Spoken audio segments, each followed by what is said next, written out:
Medical కళాశాలలో PPP విధానాన్ని తీసుకువచ్చి కార్పొరేట్లకు కట్టబెడితే సహించమని సిపిఐ జాతీయ నాయకుడు సత్యనారాయణమూర్తి ప్రభుత్వాన్ని హెచ్చరించారు. అల్లూరు జిల్లా సిపిఐ జిల్లా సమితి సమావేశాన్ని పాడేరు మోదకొండమ్మ ఆలయంలోని ఆడిటోరియంలో నిర్వహించారు. ప్రభుత్వం ప్రారంభించిన ప్రభుత్వ మెడికల్ కళాశాలల్ని పీపీపీ మోడ్ లో ప్రైవేట్ వాళ్ళకి ఇవ్వాలని చెప్పని నిర్ణయం చేశారు. అందులో తొలి విడతగా 5 కళాశాలలు ఇచ్చేస్తున్నారు. పాడేరు కూడా వాళ్ళకి ఇస్తున్నారు. రోజు ప్రభుత్వ విద్య తగ్గిపోతా ఉంది. దాని వలన సామాన్యులకి విద్య అందని దురాక్షగా తయారవుతుంది. ఇది సరైనది కాదు. ప్రభుత్వమే విద్యని ప్రోత్సహించాల్సినటువంటి పరిస్థితి ఉంది అని చెప్పని ఒక పక్కన ఆందోళన చేస్తుంటే ప్రజలు కోరుతా ఉంటే ఉన్నటువంటి దాన్ని ప్రైవేట్ రంగానికి అప్పజెప్పేటటువంటి పద్ధతిలో కూటమి ప్రభుత్వం ప్రయత్నం చేస్తుంది. సరైనది కాదని చెప్పని భావిస్తున్నాం. దాని మీద దీన్ని వ్యతిరేకిస్తూ ప్రకటన ఇచ్చిన తర్వాత అసలు పీపీపీ అంటే మీకు అర్థం తెలుసునా అని చంద్రబాబు నాయుడు గారు ఎదురు ప్రశ్న వేస్తున్నారు. పబ్లిక్ ప్రైవేట్ పార్ట్నర్షిప్, పబ్లిక్ అనే పేరు ముందు ఉంటది కానీ ప్రైవేట్ వాళ్ళ పెత్తనమే ఉంటది ఇందులో.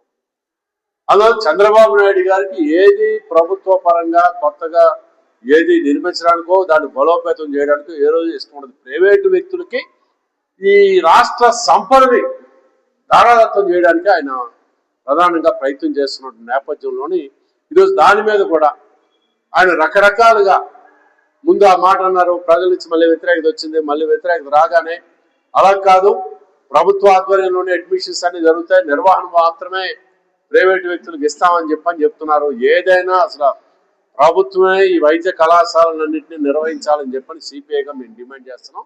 దాని మీద ఈ నెల 18 అన్ని జిల్లాల్లో పెద్ద ఎత్తున ప్రజా ఆందోళన నిర్వహించాలని చెప్పని నిర్ణయం చేసుకున్నాం.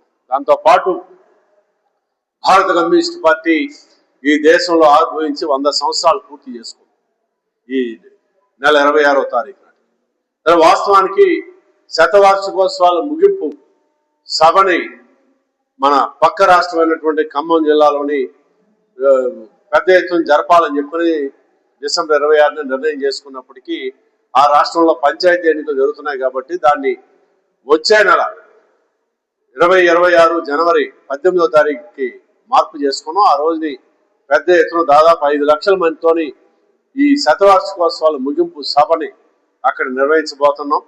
ఏదైనా ఈ రోజుని కేంద్ర ప్రభుత్వం పార్లమెంట్ లో చేస్తున్నటువంటి చర్చని మనం చూస్తూనే ఉన్నాం. వందే మాత్రం 150 సంవత్సరాలు అయిన సందర్భంగా పెద్ద ఎత్తున చర్చ పెడుతున్నారు. దాన్ని ఎవరు కాదనరు. వందే మాత్రానికి ఆ రోజు స్వతంత్ర ఉద్యమంలో పాల్గొన్నటువంటి వాళ్ళు ఆ గీతంలో ఎంత తీసుకోవాలన్నది ఆ రోజు చర్చించుకుని దాని ప్రకారం అది తీసుకోవడం అన్నది జరిగింది. వందే మాత్రమో లేకపోతే భారతదేశ స్వతంత్ర ఉద్యమంలోని ఎటువంటి పాత్ర లేనటువంటి ఆర్ఎస్ఎస్ వాళ్ళు ఈరోజు వందే మాత్రం గీతము లేకపోతే స్వతంత్ర ఉద్యమం దాన్ని ఓన్ చేసుకోవడానికి చేస్తున్నటువంటి ప్రయత్నంలో ఒక కుట్రలో భాగంగానే ఇది చర్చగా పెడుతున్నారు.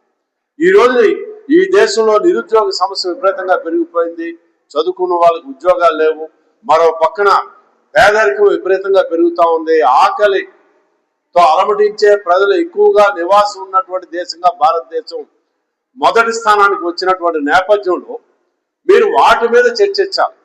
వాటి మీద చర్చించకుండా వందే మాత్రం మీద చర్చ. ఇప్పుడేమో అసలు ఇండిగో సమస్య వచ్చింది. ఇండిగో సమస్య అసలు ప్రైవేటు చంద్రబాబు నాయుడు గారు కూడా